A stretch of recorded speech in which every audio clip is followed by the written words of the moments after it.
Civility seems to be a lost art these days, but my guest believes it is still very much possible, so much so she wrote the book on it. It's called The Soul of Civility, Timeless Principles to Heal Society and Ourselves. She's Alexandra Hudson. She's back up late with me tonight here on The Final Five. Good to see you again, Lexi.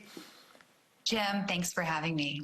So we've had you on the show before. We've talked about so many different issues, but I want to talk about civility, and I see the book over your shoulder, which is good placement. What is the difference? How do you define civility versus the idea of being polite?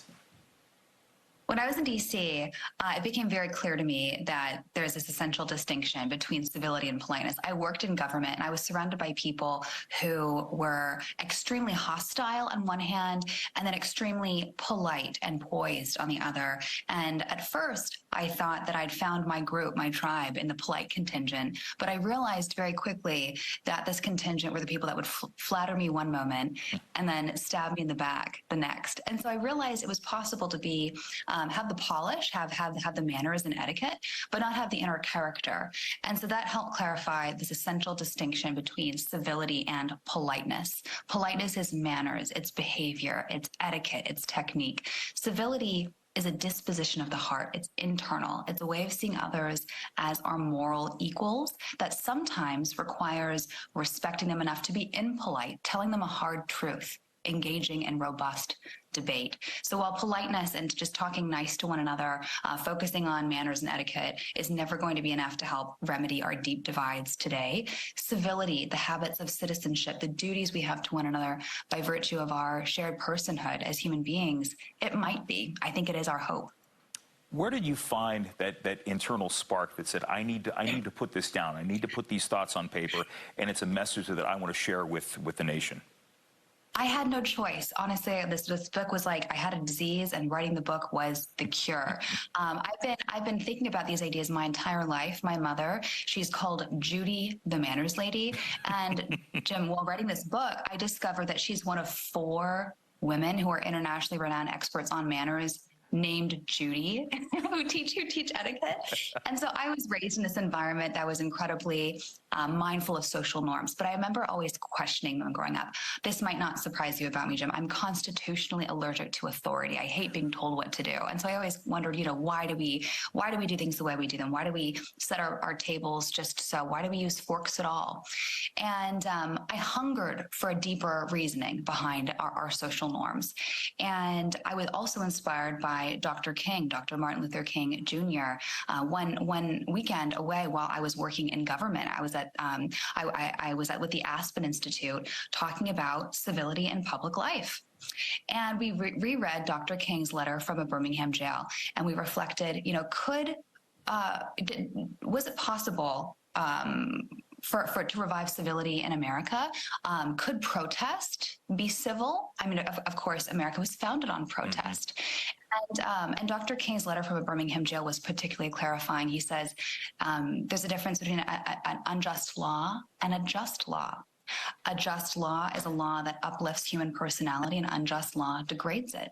And that, for me, was a spark. That was the why behind just and unjust social norms. A just social norm is one that uplifts human personality. A just social norm is one that uplifts human personality, and a just social norm, norms of politeness, norms that divide, degrade, dehumanize, those degrade human personality, and those should be the ones that we cast aside as a society. We talk so much about the environment we're in right now politically, and where disagreeing with other people, it just seems to be a cardinal sin. It has to be my way or the highway.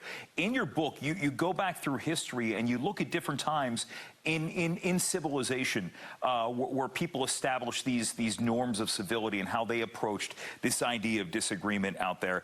I mean, are we at the lowest point in society, in civilization, in the way that we interact with each other?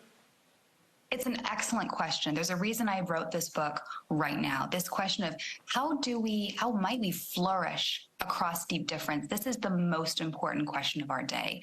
But it's also a timeless question. I learned this while writing this book, that it's one that we've grappled with since the dawn of our species. How do we overcome the self-love in our nature and thrive, become fully human in community? For example, Jim, did you know that the oldest book in the world is a civility book? It's given to us from ancient Egypt, 2,300 BC, and it's written by a guy named Tahotep, the teachings of Tahotep. And these 37 teachings, these maxims, they're just as relevant today as they were nearly 5,000 years ago. Don't gossip. Be kind to your friends and neighbors, not just when you need something, all the time. Don't be cruel to people whom you have power over. So there is a certain timeless body of wisdom about how to flourish across deep difference that thoughtful people have come to independently across time and place. And I revive that wisdom, that rich wellspring of wisdom, and revive it in my book, The Soul of Civility, to help us think more clearly about what are the norms and practices that are going to help us endure and thrive even amidst conflict and difference, which is the foundational question of democracy, but again, also of the human species as well.